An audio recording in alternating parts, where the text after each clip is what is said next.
The dust hung in the air like a ghost, each particle a witness. At one end of the town's main street stood Silas Croft's prize stallion, a blood-bay creature of perfect lines and simmering impatience, its hide gleaming like polished cherry wood. At the other stood a plain gray horse with no name the town knew, a rider on its back whose stillness was a rebuke to the tension coiling through the crowd.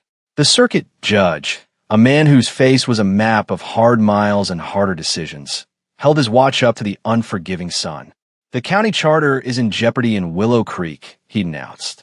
The telegraph is dead. I need a rider and the fastest horse in this territory. The life of that town depends on it. Croft had smiled, a thin, satisfied curving of his lips. There was no question whose horse that was. But then a boy's voice had cut through the murmuring.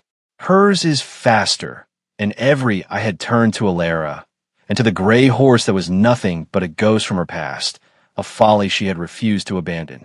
Now, the whole town stood in judgment, waiting to see the final chapter of a joke 2 years in the telling. Croft's man was a hired jockey, light and cruel. Clara sat her own horse, her hands quiet on the reins. The judge's arm dropped. The race to the hanging oak and back, the race for the future of a town, had begun. 2 years earlier, the joke had been born in the mud and misery of the spring stock auction. Clara had stood alone at the back, a ghost then, too. A woman alone, with a deed to a patch of land everyone knew was worthless, a shallow basin of baked clay and bitterweed that her father had worked himself into the grave, trying to save. She was there for a mule, maybe a pair of hardy chickens, something to turn her meager inheritance into a life. The auctioneer's voice was a practiced, rhythmic drone, but the real business was happening at the margins, where a man named Griggs, the kill buyer, sorted the wreckage. He moved with a butcher's economy, his gaze assessing not for life, but for the weight of meat and hide. His men drove a small collection of the doomed into a side pen, a sway-backed mare, a one-eyed ox, and a foal. It was a colt, gray as a stormy sky, with a foreleg so badly twisted it hopped on 3 feet, its head hanging low. It was so frail a strong wind might have claimed it. Silas Croft, whose ranch sprawled over the county's best water and greenest pastures, leaned on the rail nearby. "Look at that," he said, not to anyone in particular, but for everyone to hear. Born broken. Some things just don't have a place in this world. The men around him nodded, their faces grimly practical. Griggs the kill buyer walked past the foal without a second glance. Not even worth the bullet.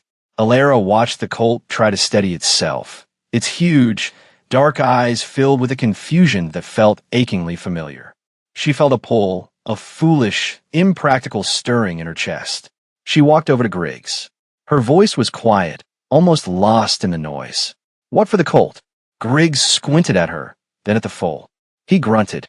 "You ain't wanting that. It's a waste of feed. What's the price?" she repeated. He sized her up.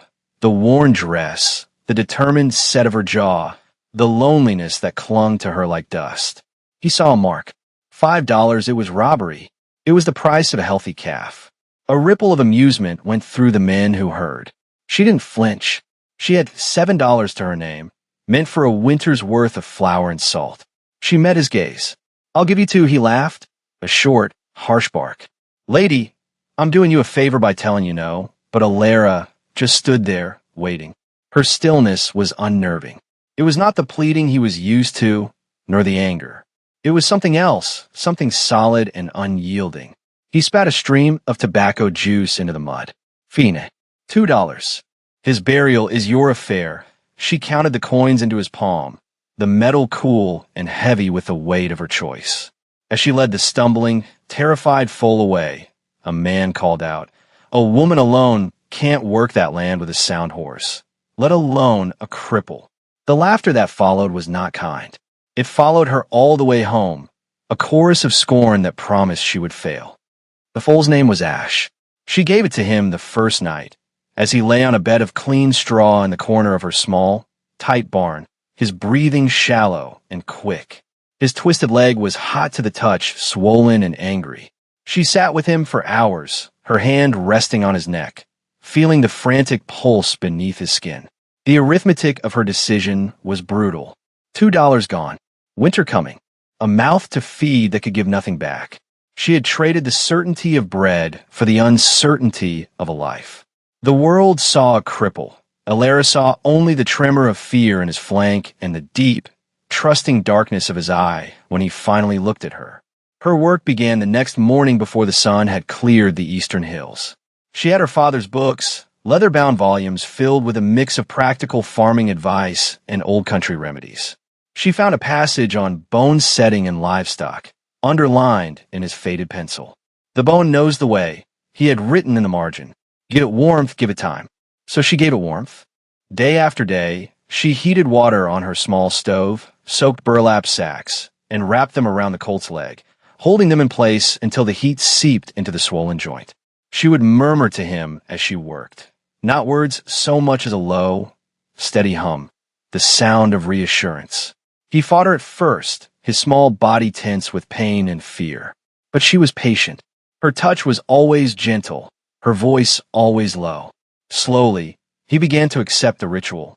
She made a liniment from wintergreen and pig fat, a pungent, earthy smell that filled the barn and clung to her clothes.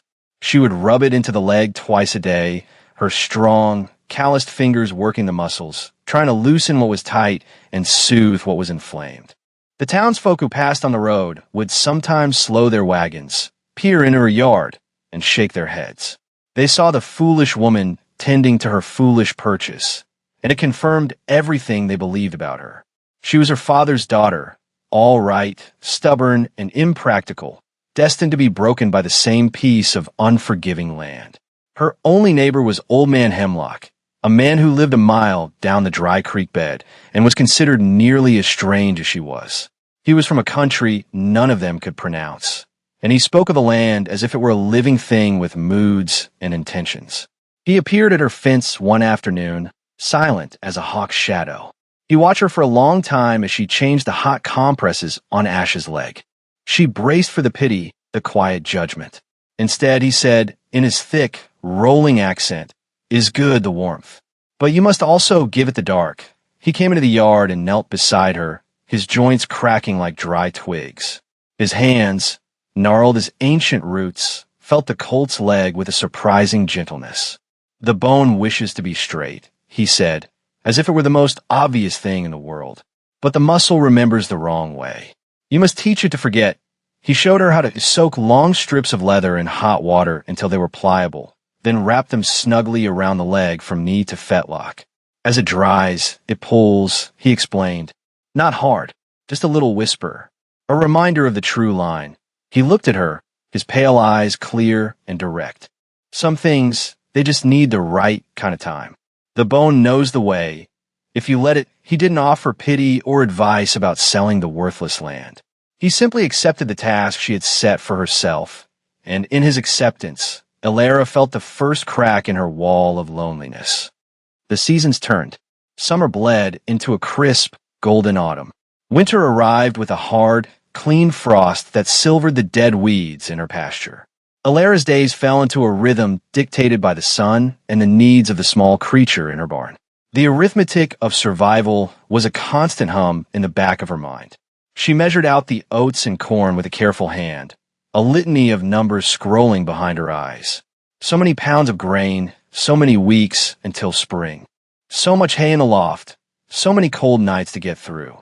She mended her father's old coat, patched the barn roof with scavenged tin, and learned the geography of every rock and dip in her small piece of land. Her hands, once soft, grew rough as bark, the nails chipped, the palms permanently mapped with calluses. But they were good hands, capable and sure. They knew the feel of a proper splint, the temperature of a healing poultice, the exact pressure to apply to a frightened animal's neck to bring it comfort. The leather splints became part of her daily ritual with Ash. Every morning, she would unwrap the stiffened hide, massage the leg with a strong-smelling liniment, and then rewrap it with freshly soaked strips. At first, the progress was invisible. The leg was still crooked, the limp still pronounced. The men at the mercantile still made their jokes. "Seen Clara's racehorse lately?" One would ask, and the others would chuckle. "Bet that thing could run in a circle faster any horse in the county," Clara heard the whispers when she went to town for supplies, felt the weight of their collective pity and scorn. She learned to meet it with stillness, her face a calm mask that betrayed nothing. Their words could not touch the quiet, patient work happening in her barn. She had a new companion in her work, a boy named Finn, the blacksmith's youngest son, a wisp of a child with eyes as solemn as a winter sky. He started appearing at the edge of her property, watching from a distance. He never spoke. One day, Clara was struggling to lift a bucket of water, her back aching from a long day of clearing stones from her garden patch. Finn slipped under the fence, took the bucket from her, and carried it to the barn. He stayed, watching her tend to ash, his presence a silent question. From then on, he came every day after his chores were done. He would help her, holding the lantern, fetching the warm water, his small hands surprisingly steady. He had a preternatural calm that soothed the colt. When Finn was there, Ash stood more quietly for his treatments, his ears soft and receptive. The boy and the horse seemed to understand each other, two quiet souls in a loud and certain world. Clara never asked him why he came. She simply made a place for him, sometimes leaving a biscuit or an apple on the fence post where he would find it. Their companionship was built not of words, but of shared work and a silent, mutual respect for the broken thing they were trying to mend. Then, one morning in late winter, it happened. She unwrapped the leather splint, and as Ash shifted his weight, he stood for a full minute perfectly square, all 4 feet planted firmly on the ground. The twisted leg was straight. A faint, silvery scar ran along the bone, but the line was true. Clara caught her breath. She looked at Finn, who was watching with wide, unblinking eyes. A slow smile spread across his face, the first she had ever seen. A fierce, protective joy surged through her. It had worked. The warmth, the dark, the time. It had all worked. She ran her hand down the colt's leg, feeling the solid, correct strength of it. She banked the moment deep inside herself. A secret victory, a glowing coal hidden under layers of ash, waiting for the right time to be fanned into flame. A year dissolved into the next. Ash shed his lanky foal's body and grew into a yearling. Then a 2-year-old, his coat the color of polished slate, his muscles moving with a fluid grace that seemed impossible for the broken creature he had once been. The leg was perfect. To a stranger's eye, there was no sign it had ever been anything but straight and strong. To the town, he was still the cripple, a symbol of Clara's folly. They had stopped laughing, but their judgment had settled into a kind of permanent, head-shaking pity. They saw what they had decided to see. Clara did not correct them. She kept to herself, her world defined by the fences of her small farm, her companions the quiet horse and the silent boy. She had broken a small patch of the bitterweed pasture, and, against all odds, her garden grew. The soil in the basin, it turned out, held moisture long after the surrounding land had cracked and dried. She had enough to feed herself, with a little left over to trade for things she couldn't make. It was a small life, but it was hers, built with her own 2 hands. She began to let Ash run. In the far pasture, hidden from the road by a stand of scrub oak, she would slip the bridle off and give him his head. The first time, it was like watching a spring uncoil. He exploded into motion, not with the frantic energy of a young horse, but with a deep, joyful power. He didn't just run. He devoured the ground, his hooves a low, rhythmic thunder. His speed was breathtaking. It was a raw, untamed force of nature. Clara would stand by the fence, her heart pounding in her chest, watching this secret miracle. She had known the leg was healed, but she had not known this. She had not known that in mending the bone, she had somehow unlocked the heart of a storm. Silas Croft rode by one afternoon, his own magnificent bay stallion picking its way delicately along the dusty road. He reined in at her fence line, looking over her property with a proprietary air. He saw her garden, the neatness of her barn, the solid repair of the fences. His eyes narrowed. He was a man who understood the world through the lens of acquisition, and he had long considered Alara's land a piece of worthless buffering for his own vast holdings. Now, he saw not failure, but a stubborn, inexplicable solvency. His gaze fell on Ash, who was grazing peacefully near the barn. The horse's fine lines and powerful build were undeniable. Croft's expression soured. "Still feeding that charity case, Clara?" he asked, his voice coated in a thin layer of condescending charm. "I'll grant you, he cleaned up better than I expected. But a good-looking horse is one thing, breeding is another. That one's got broken stock in him. You can't ever outrun what you're made of." Clara just looked at him, her expression unreadable. She didn't defend Ash. She didn't argue. She just gave a small, non-committal nod. "He earns his keep," she said, her voice calm and even. Her refusal to be baited annoyed him. He was used to people who were intimidated by his wealth and his certainty. "This is hard country for a woman alone," he pressed. "You've done well enough for a time. But sentiment doesn't fill a barn for winter." He gestured vaguely at her fields. "I could take this place off your hands. Give you a fair price. Enough to set you up in town, where you belong." "I belong here," she said simply. Croft's smile tightened. "Stubbornness is a poor inheritance, Clara. My offer won't stand forever." He spurred his horse and rode away, leaving a cloud of dust and resentment in his wake.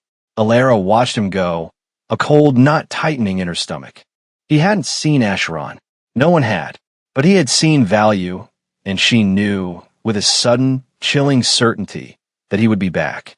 The feeling of being watched, of a threat gathering just over the horizon, pushed Clara to act. She needed to know, in plain numbers, what she had. It wasn't enough to see the speed. She had to measure it. With Finn's help, she set about creating a rough track around the perimeter of the far pasture. They paced it off, a half-mile circuit, and used field stones to mark the start and finish lines. Clara had her father's old pocket watch, a heavy silver thing that still kept perfect time. One cool evening, as the sun bled orange and purple across the sky, they conducted their first trial. Clara rode Ash, warming him up, feeling the immense power coiled beneath her. Finn stood at the finish line, his small face serious with the weight of his responsibility. "Now," he shouted, his voice thin in the vast quiet. Clara urged Ash forward, and the world dissolved into a blur of wind and thundering hooves. The horse ran not with the trained, mechanical gait of a racehorse, but with a wild, exuberant freedom. He flattened his body, his ears pinned back, his great lungs pumping. It felt like flying. When she crossed the stone marker, she pulled him up gently, his sides heaving, his coat damp with sweat. She trotted back to Finn, her own heart racing. The boy was staring at the watch in his hand, his eyes wide with disbelief. He looked up at her, speechless, and simply showed her the face of the watch. Clara did the arithmetic. She knew the records from the county fair races. She knew the times the big ranchers like Croft boasted about for their expensive, blooded stock. And she knew that the number on the watch was not just good. It was impossible. They ran it again, and then a third time. The results were the same. The broken-down foal, the kill buyers reject, the town's long-running joke, was faster than any horse in the county. Faster, perhaps, than any horse in the entire territory. It was a secret too large and too dangerous to keep for long. As summer deepened, a change came over the land. The sky took on a hard, metallic sheen, the blue bleached out by a relentless sun. The rains, which should have come in gentle, regular waves, simply stopped. The creek bed that marked the boundary between Alara's land and Hemlock's, usually a muddy trickle at this time of year, was now a ribbon of cracked gray earth. Old Man Hemlock would stand on his porch in the evenings, staring at the sky. A dry anger, he'd mutter to Clara when she walked over. The land is holding its breath. The farmers and ranchers grew anxious. They talked of the last great drought, a decade past, a season of dust and ruin that had broken more than one family. The conversations at the mercantile shifted from gossip to worried speculation. The price of feed began to creep up. Silas Croft seemed unconcerned. His ranch was situated on the Black River, and his water rights were ironclad. He saw the coming hardship not as a threat, but as an opportunity. He began to visit his smaller, more vulnerable neighbors, making offers on their land, his voice laced with false sympathy. He came to Alara's farm again. This time, his condescension was gone, replaced by a blunt, business-like tone. "The coming dry spell will break you, Clara," he stated, not as a prediction, but as a fact. Your well is shallow. Your pasture will be dust by August. I'll give you a final price for this place. A generous one, considering. She looked at him, her face calm. I'm not selling. Mr. Croft, his eyes went cold. Every person has a price. It's just a matter of finding it. You'll remember this conversation when you're hauling water by the bucket and your horse is chewing on fence posts. He turned and left without another word.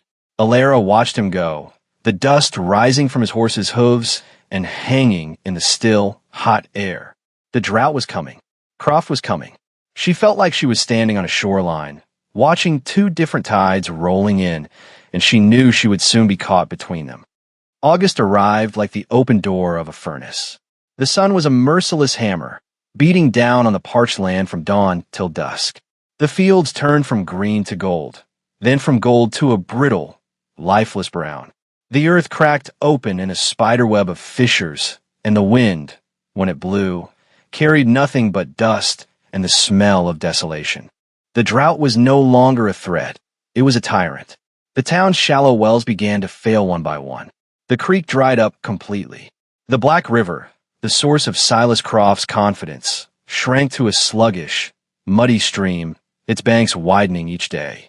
Panic began to set in. The price of hay skyrocketed. Ranchers were forced to sell off their stock for pennies on the dollar, their life's work dissolving into the dust. The faces in town grew tight and grim. The easy laughter at the mercantile was replaced by the low, anxious murmur of desperate men. And then, the great fortune inversion began.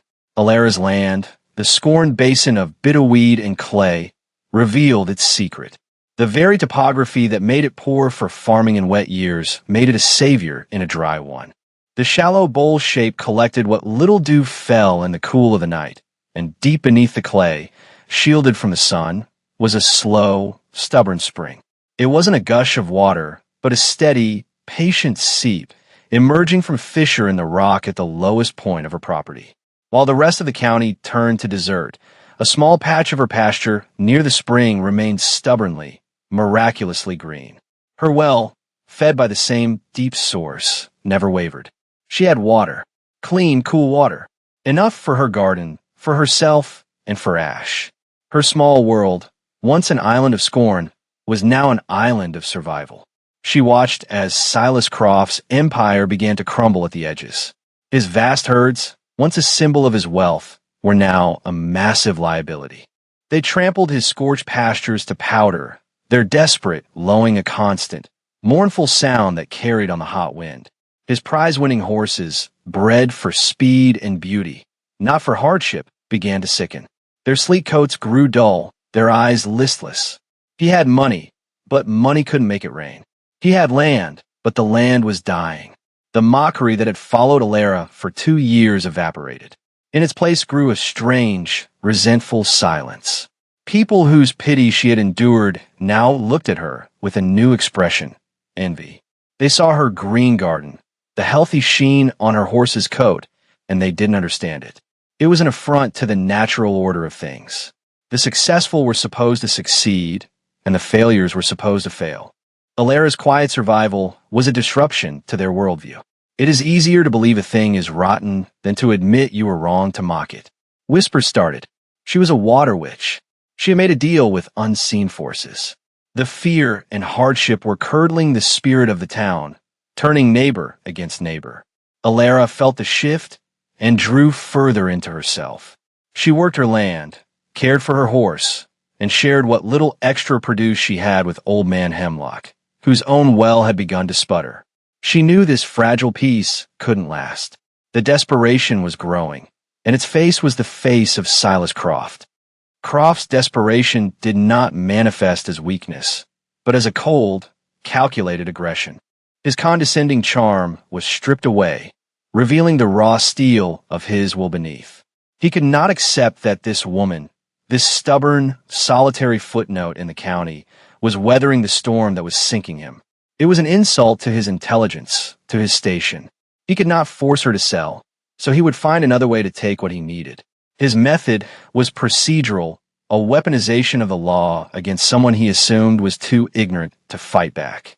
He arrived one morning not alone, but with the county assessor, a nervous, sweating man named Peters who owed Croft a great deal of money.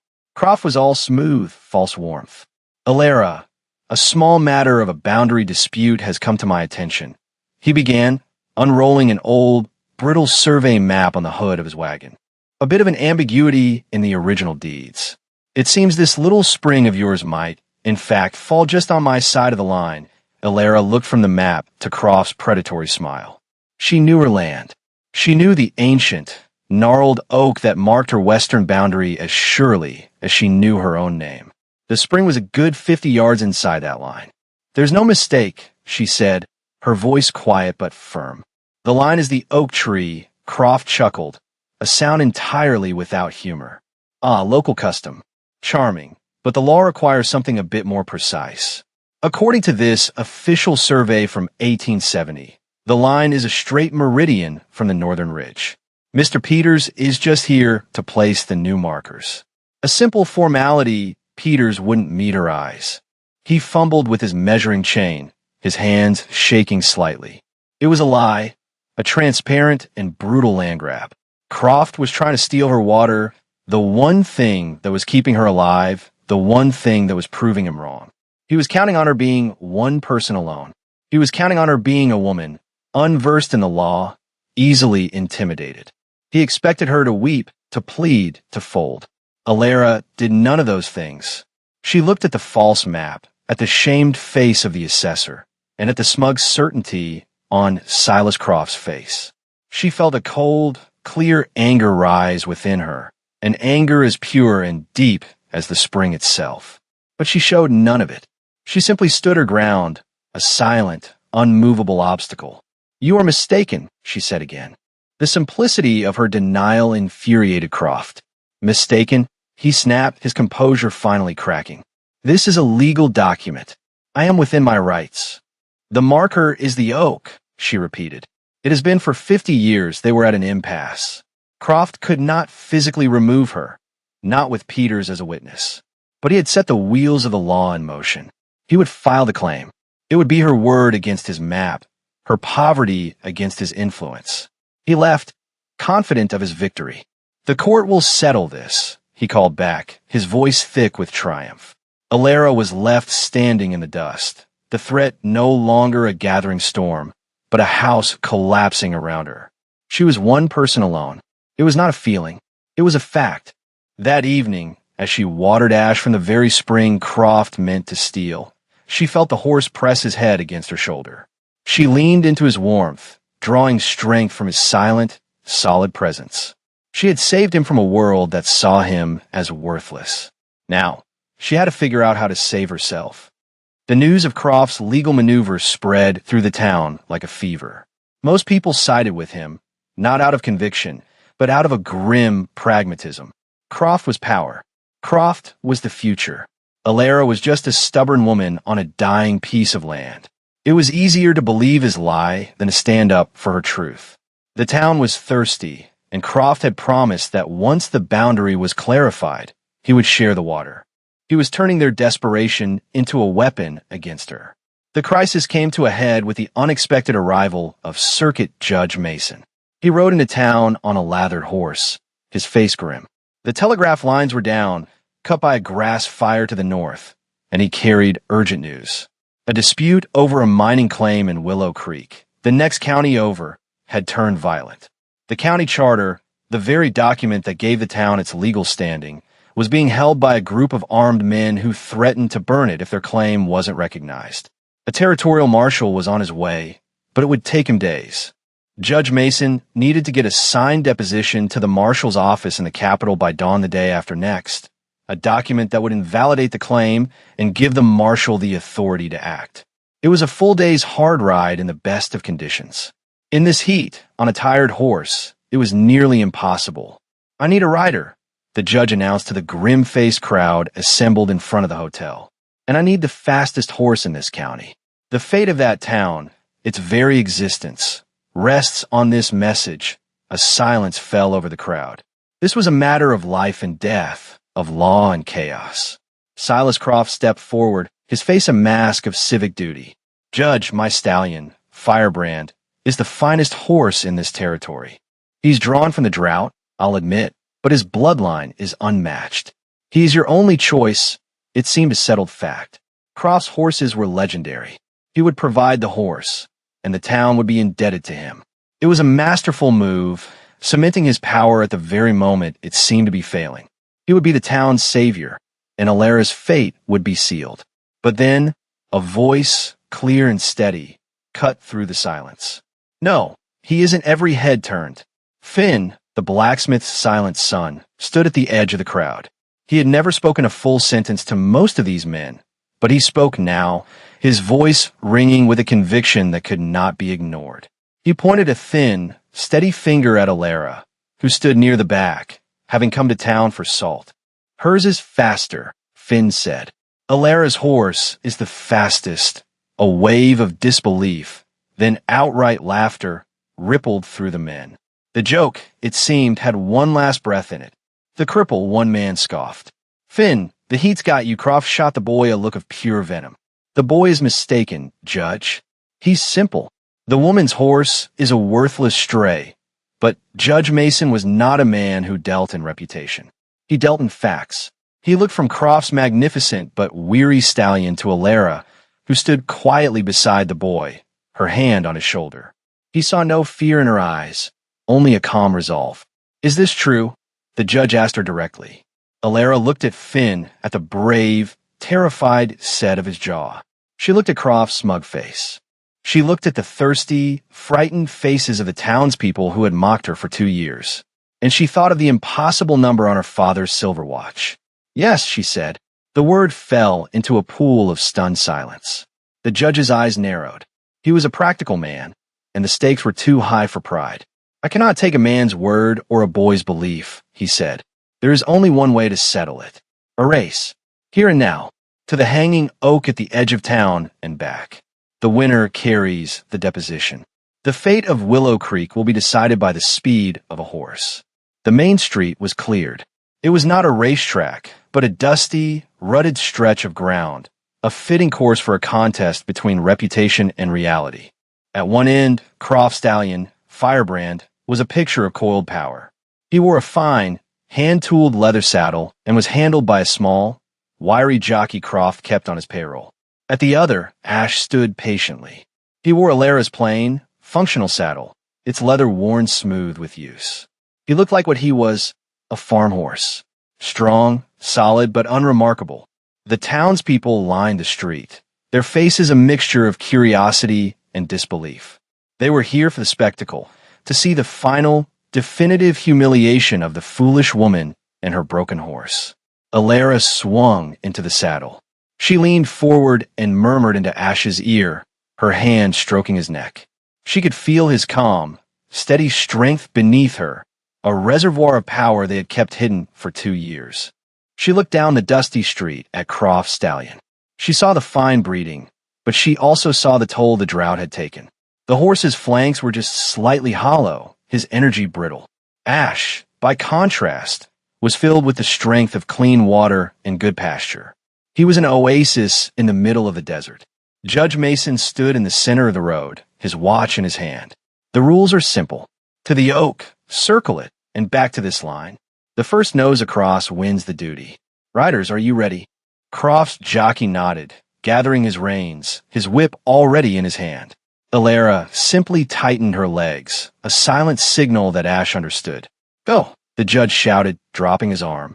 Firebrand leaped forward, his powerful haunches digging into the dirt, expertly ridden by the jockey. He took an immediate lead, his hooves kicking up a cloud of dust. The crowd roared its approval. It was over before it began, just as they'd known it would be.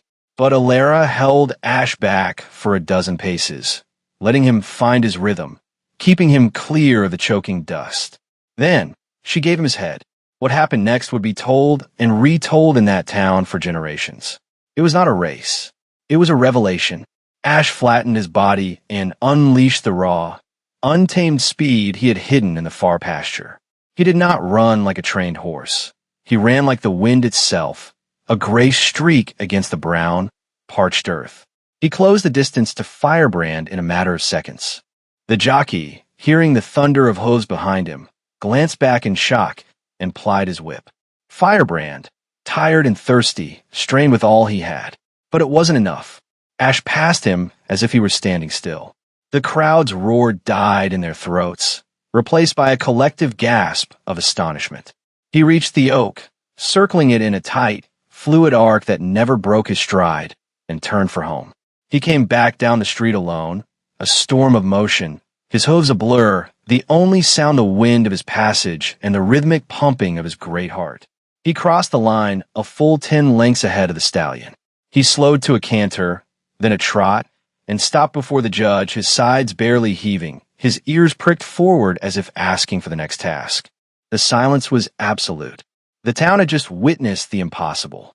They had mocked the worthless, and the worthless had proven to be beyond price. Judge Mason snapped his watch shut. He looked at Ash with the eye of a man who recognizes true quality, regardless of its origins. Then he looked at Clara. "Ma'am," he said, his voice filled with a new respect. "It appears you have a horse." He held out the sealed oilskin packet containing the deposition. "The territory will pay you $200 for this ride." It was a fortune. More money than Clara had ever seen. Enough to secure her land, her future, to insulate herself from the town and from Silas Croft forever. She looked at Croft. His face was a mask of disbelief and incandescent fury. His lie had been undone, his pride shattered in front of the entire county. Then she looked at the faces in the crowd. She saw their shock, their shame, and beneath it their fear. They were a thirsty people, and their hope had just been proven a fool. In that moment, she held all the power. She could take the money and turn her back on them all, just as they had turned their backs on her. She could gouge them, demand an exorbitant price for the water from her spring, and become as ruthless as the man she had just defeated. The arithmetic of revenge was simple, but the arithmetic of survival she was learning was far more complex. Clara looked at the $200 in the judge's hand, a sum that represented safety and independence. She could take it, ride for the judge, and leave the town to its drought and its shame. She could finally have the last laugh, a victory as complete and crushing as the one Ash had just delivered. Her gaze swept over the crowd, lingering on the worried faces of women fanning their children, on the grim-faced farmers whose lands were turning to dust. She saw Finn, standing by the blacksmith shop, his face alight with fierce, proud joy. She saw Old Man Hemlock, who had appeared at the edge of the crowd, a rare smile cracking his weathered face. These were the people of her world, the mockers and the few who were kind, all bound together by the same hard land and the same merciless sky. She thought of the cool, clear water seeping from the rock in her pasture. A gift, and a gift, she realized, was not meant to be hoarded. She turned her eyes back to Judge Mason, but she spoke loudly, her voice carrying across the silent street so that all could hear. "I have a different price," she said. The judge raised an eyebrow. Croft, standing nearby, sneered. "Here it comes. She'll bleed us all dry." Clara ignored him. Her eyes were on the townsfolk. "I will make the ride," she said, her voice steady and clear. "And I will do it for free. But the price is water. The price is for Mr. Croft to publicly withdraw his false survey claim to my spring. Here and now, in front of you all as witnesses." A murmur went through the crowd. All eyes turned to Silas Croft. He was trapped. To refuse would be to admit his claim was a lie, and to deny the town the ride it desperately needed. To agree would be a public humiliation. The judge looked at him, his expression cold and impatient. "Well, Mr. Croft?" "The law is waiting, cornered and furious." Croft spat on the ground. "Fine," he bit out, the word clipped and venomous. "The claim is withdrawn. That's the first part of the price," Clara continued, her voice gaining strength. "The second part is for the town. When I return, I will share the water from my spring. But I am one person alone, and I cannot dig a channel to the creek bed by myself. The price of the water is that you will all help me dig it." Together, the silence that followed was different. It was not the silence of shock, but of dawning wonder, of shame giving way to a profound and humbling gratitude. She was not asking for revenge. She was asking for community. She was offering them life, and asking only for their labor in return. The mayor was the first to speak. "Clara," he said, his voice thick with emotion, "we accept your price, and we are in your debt." Clara gave a single, sharp nod. She took the oilskin packet from the judge, secured it in her saddlebag, and without a backward glance, she turned Ash and set off at a steady canter down the road toward Willow Creek, the dust rising behind her like a closing curtain. When she returned 2 days later, exhausted but successful, she found a miracle waiting for her. The men of the town were on her land. They were there with shovels and picks, their backs bent to the task, digging a neat, straight channel from her spring to the dry creek bed. Silas Croft was nowhere to be seen, having retreated to his ranch in shame. But everyone else was there. They worked with a quiet, determined purpose, the sound of their tools a kind of penance and a promise. When they saw her ride in, they stopped, and for a moment they just looked at her, the woman they had scorned. Then the mayor took off his hat, and one by one, every man in the field followed suit. It was a silent, profound apology. The water began to flow, a thin, life-giving trickle at first, then a steady stream, making its way down the new channel, a silver artery bringing life back to a dying land. Old Man Hemlock came and stood beside her, watching the scene. Finn was already at Ash's side, stroking his neck and whispering to him. Hemlock put a gnarled hand on Alara's shoulder. His pale eyes shone. "You see," he said, his voice soft. "Some things, they just need the right kind of time. The bone knew the way. And so did you." Clara looked at the water flowing toward the town, at the horse who was no longer a cripple but a hero, at the boy who had found his voice, and at the community that was slowly, painfully, learning to be neighbors again. She was no longer a woman alone. She was the woman who had brought the water, the one who had chosen generosity over greed, who had understood that true wealth was not something you hoarded, but something you shared. The land, they said, was worthless. The horse, they said, was broken. They were wrong. They had only ever looked at the surface, and the most valuable things she now knew were the ones you had to dig for.